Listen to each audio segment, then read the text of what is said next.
Hello everyone. Today I want to talk about my top 5 most cowardice killers that are on my top 5 list this week. Now I want to tell you that any of these 5 could be number 1, and there's so many more out there that could be in this category. But I picked these 5 particular cowards to discuss that have killed people, killed children, and are still alive and breathing our air today. Hi, I'm Gary York, True Prison Stories. I just want to take a moment before we get into my top 5 cowardice killers to thank all my subscribers and anyone who has watched the video, because I just learned yesterday that I was ranked number 14 out of the top 20 prison YouTube videos to watch by a couple of categories. This isn't, a worldwide unanimous vote. This was a couple of categories, but I was happy and proud of it, and they go by how you're watched, how your quality of your videos and things. So I'm still learning, but thank you very much for being with me, either as a subscriber or watching my YouTube channel. And please subscribe today if you can. Thank you. All right, let's get into these top 5 killers. This one I watched the other night and on 2020, and they said this is probably the most horrible, horrific story they've had to do on a killer. And it really got me. I went to bed after the show, and it bothered me. I couldn't go to sleep. I was thinking about these 2 young girls and their pregnant mother. It was just sickening. This is Chris Watts from Colorado, who was having an affair with another woman, and his wife was very successful with the business, had to travel out of town a lot, and she found out about the girlfriend, and he strangled his wife with his bare hands, and he admitted all this later on, after he was arrested. And he then took his 3-year-old and 4-year-old daughters and put them in the back seat of his truck and took his wife's body and drove out to an oil field where there's 2 big oil tanks. And he strangled one daughter as the other daughter watched and cried, "No, Daddy, no." That is so sickening. And he took the daughter that he'd strangled, climbed up the tower, and dropped her inside an oil tank, and went back to his truck and strangled the other daughter. Can you imagine what was going through the mind of the one daughter as he carried the other daughter up the tower? It's just sickening. It's so sickening. And that's why I said some of these folks are still breathing our air. So if you were offended by that, I'm sorry.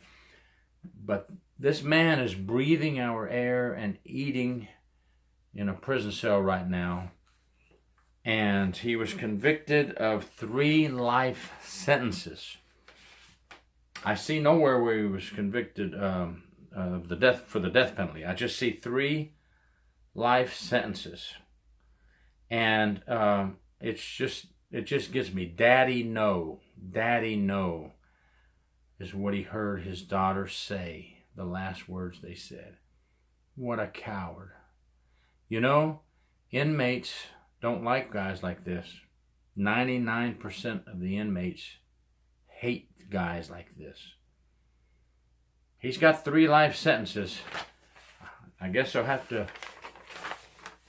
make sure he doesn't get hurt in prison, because there are inmates that would love to get their hands on him. There's no doubt in my mind about that.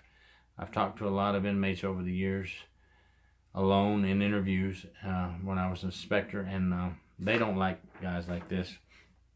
And it sickens me, and it still bothers me today. I almost wish I hadn't seen the show. It just hurts me too bad to watch. The second one is inmate Curtis Watson. Escaped from a Tennessee prison, but before he left the prison, he sexually assaulted and killed a corrections administrator, Deborah Johnson, in her home that was on prison property. This coward, this scumbag, escaped. Okay, you can't just leave, but let me tell you, many of these escapes from prison result in some innocent person dying on the street. You know, when they say we protect behind the walls, we as correctional officers stand between the criminals and the citizens to protect the citizens. That's what we're talking about. Because if these inmates escape from prison, and they will, you know, it's not foolproof. There's going to be more escapes in the future, unfortunately. But when they do escape from prison, they place all citizens in danger. Because every town they go through, every store they approach, every home they approach, there's a possibility that one of these cowards will kill an innocent person. And in this case, it was Deborah Johnson, prison administrator. I think she had something like 33 or 38 years in corrections. God bless her. May she rest in peace. And this inmate is still breathing air. He's been recaptured. And he's been getting food. And he had medical attention at the prison. Because that's our job. We have to do it.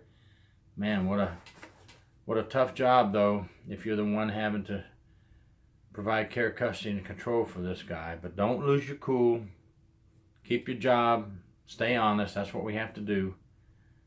But this coward makes me sick. And his face.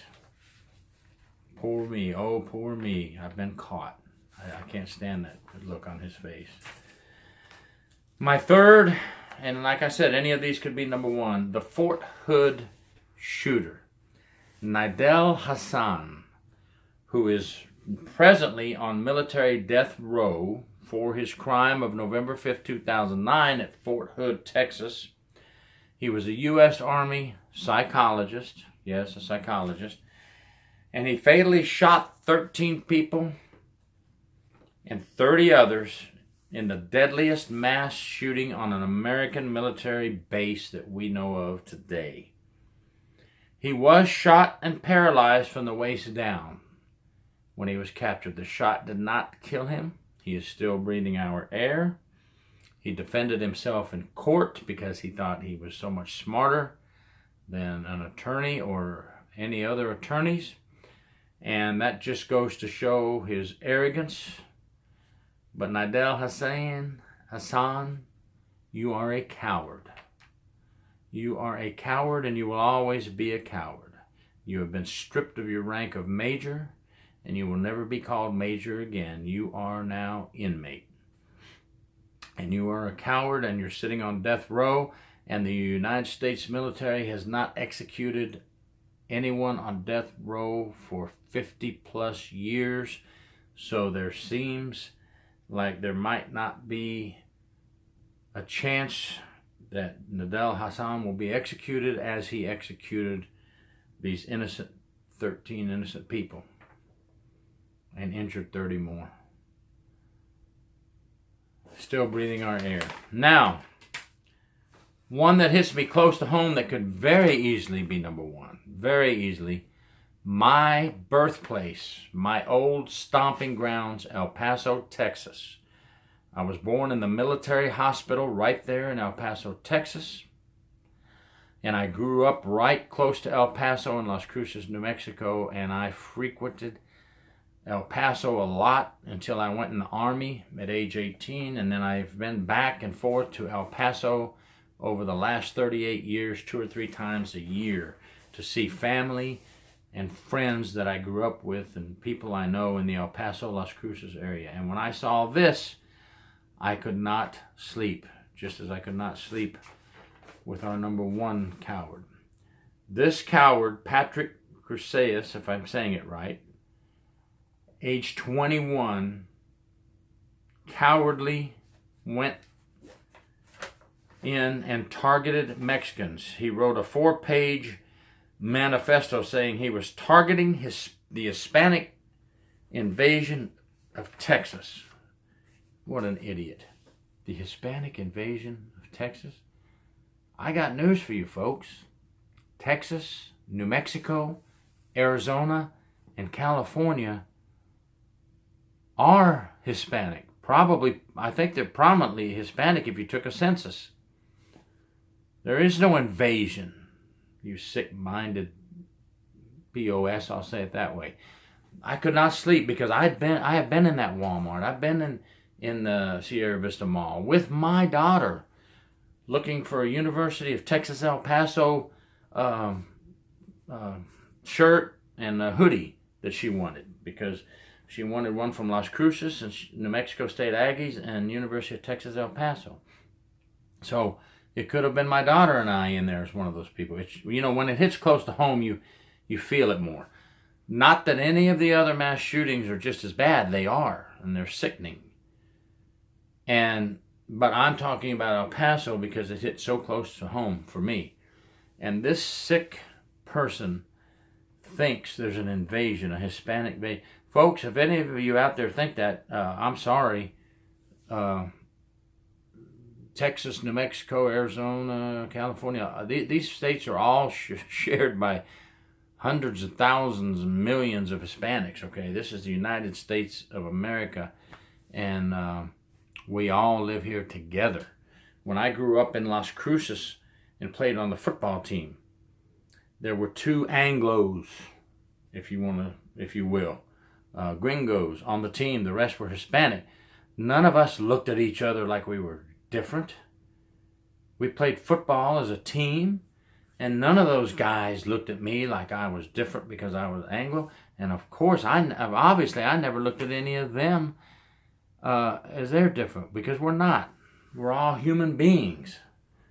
Anyway, I've got to get off my high horse on this one. El Paso hit very close to home for me. So that's a coward still breathing air today, and he'll probably be breathing air for a long time. I'm sorry about breathing air if that offends you, but he didn't allow all his victims to breathe any longer. And number 5, just because it hits pretty close to home again. You know, my wife has relatives out in California, and we have some connections out there in California. So that's why I chose cop killer Adele Ramos. Still awaiting. He's been charged with murder and second-degree murder, has a history of domestic violence, and while officers were helping a woman in a domestic violence issue remove some of her items so that she could leave the area, Adele Ramos sat and hid out and waited to ambush officers, and he used ghost guns, 2 AR-15 style rifles that are illegal in California. I don't want to get on that topic, but folks, not something that will offend some of you, but I'm sorry, I just tell it the way it is on this channel, the way I see it. You can always tell me in your comments what you think. The guns were illegal, but he still had them. Does that tell you something? You know, criminals will get guns. They're called ghost guns. So if you outlawed guns in every state in the United States, ghost guns will still be there. The black market guns will still be there. And criminals like Adele Ramos will get a hold of these guns and kill you. So the millions and millions and millions of honest citizens who know how to possess a weapon and never use it unless it's to defend themselves, you know, stop getting after them, please. Because these criminals like Adele Ramos will find a gun, no matter what we do. Yes, let's strengthen some laws now. Let's make these background checks more stringent. I have no problem if I go buy a gun, and now instead of waiting 1 day to 3 days, you make me wait a month. That's fine. Do you want to put a psychiatric evaluation in there? That's fine. I'm not against any of that. We definitely have to do something. But this guy, Ramos, shot a female officer, O'Sullivan, by surprise before she even knew he was coming. It was an ambush. He also tried to kill a second officer. That's where he gets attempted second-degree murder charges. This coward, and the look on his face is so evil. You can see the devil in this man. I'm sorry. Matter of fact, the devil's in all 5 of these I just described. It's sickening. But as the world turns, everybody has their opinions. We have people for the death penalty, which would remove these people from our world and put some peace, a little bit of peace in the families' minds and hearts. Or we don't have the death penalty and they sit and live the rest of their life on taxpayers' money in prison. You know, you have a right to what you believe, and no problem with that. I don't argue with anybody on what they believe. I might put my opinion there to see what you think about it. But always remember, let's stay respectable. Let's have civility in our comments. And I leave all comments up on my YouTube unless you use profanity, hate crime remarks, or hate remarks towards other people, or start using race, you know, going against one race or another. I don't like to do that. That's not what we do. How are we going to get along in this world if we do things like that? We must work together to fix things. That's one thing about my channel. I leave your comments as long as you're respectable about it. Don't get hateful. No cursing, no profanity, no putting down someone else's race. Please. And please subscribe if you like this video. And again, thank you folks for watching my videos and subscribing, which helped me get into number 14 spot in the top 20. Thank you. True Prison Stories. Gary York.